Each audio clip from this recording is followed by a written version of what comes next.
Hello, and thank you for joining us for another day of Holy Week devotions. I'm Pastor Greg, and I have the privilege of being the missions pastor here at West Valley Christian Church.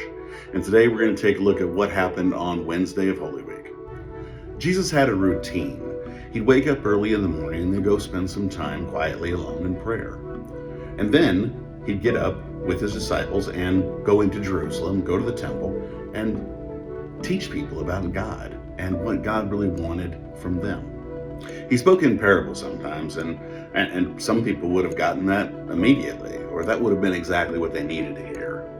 Other people would have thought they got it and pondered on it for weeks to come. And then other people would have really thought they got it and not even been close. Sometimes he spoke directly and even rebuked leaders and other people because of their actions and the way they were doing things.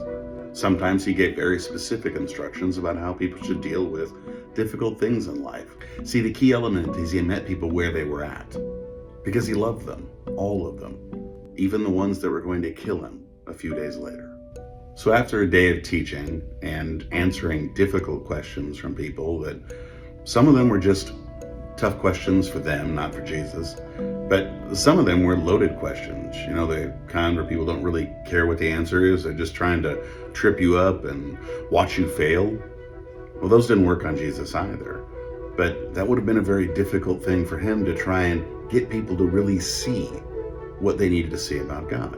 Well, after a day of that, he wanted to continue teaching his disciples, and he saw that they were looking at the temple as they were walking by on the way out, and he asked them about it. Matthew 24 starts out and says, Jesus left the temple and was walking away when his disciples came up to him to call his attention to the buildings. Do you see all these things? He asked. Truly, I tell you, not one stone here will be left on another. Every one of them will be thrown down. See, Jesus drops a bomb on them. See, the temple was the key point in the Jewish religion. This is all that these people knew and understand was the holy thing that was left. 500 years ago, it had been destroyed. They had gone into captivity, and then they had come back. And when they came back, they started to rebuild it and kind of rebuilt it and came up with something that was close to an idea that they wanted to have. And then they stopped, and it started to fall in disarray again and fall apart. And then, a couple hundred years later, Antiochus Epiphanes comes in, and he wants to wipe out the Jewish religion completely and sacrificed a pig on the altar. We're talking about a building that had a lot of problems over the course of their history.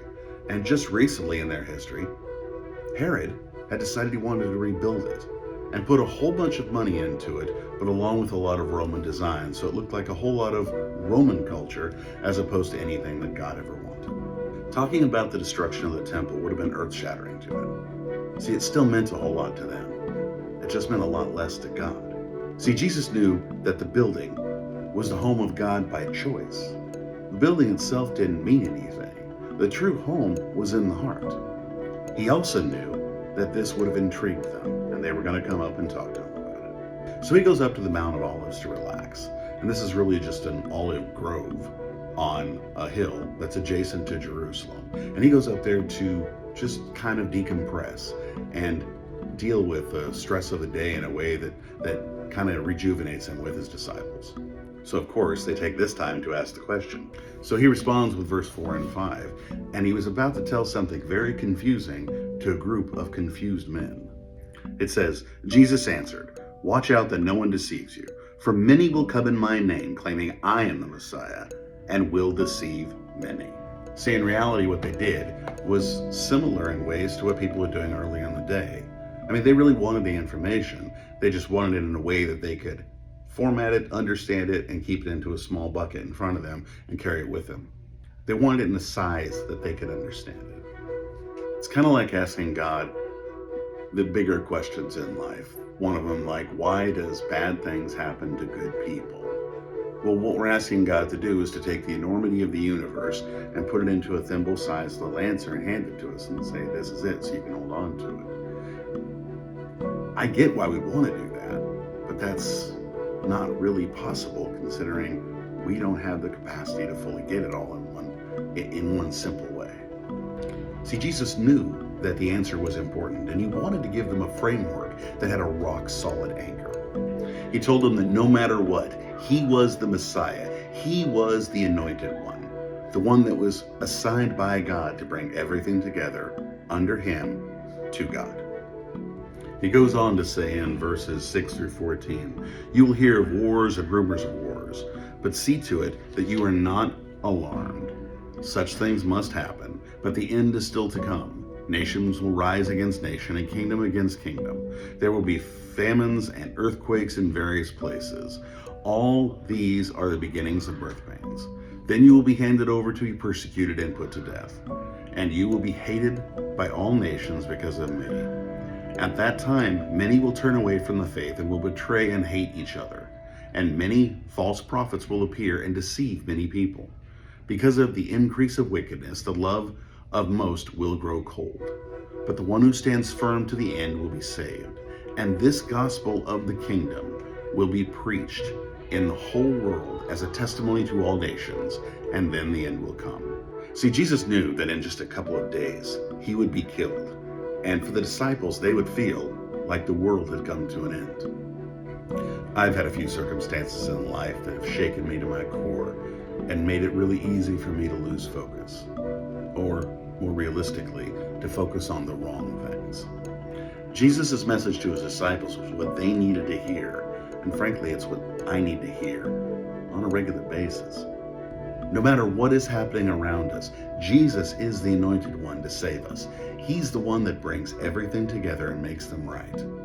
He's the one who we can rely on. There's a lot that people take out of this passage and make it say so many things. I'll be perfectly honest, I don't know if anyone really knows what this section truly means as far as the end of the world, but I know there's something powerful in this. What Jesus is saying is trust in him. Don't trust in what you see around you.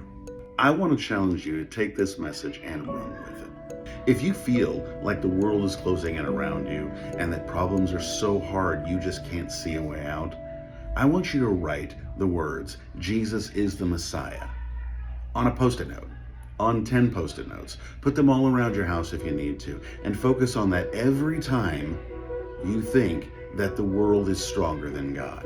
Every time you think that the world is stronger than you, every time that you think the world is strong, remember, Jesus is the Messiah. He is the anointed one that brings everything into being and makes everything right.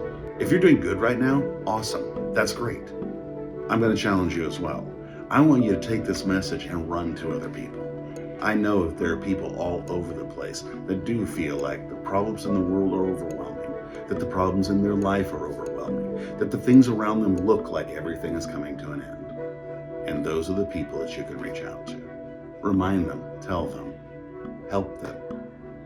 Jesus is in control. Jesus is the Messiah. That's the message they need to know. Maybe that's a simple handshake. Maybe that's a hug. Maybe that's just walking up to someone and saying, "Hey, brother, you look like you're having a bad time. I want you to know Jesus is in control." It is far too easy in this world to focus on stuff that just doesn't matter.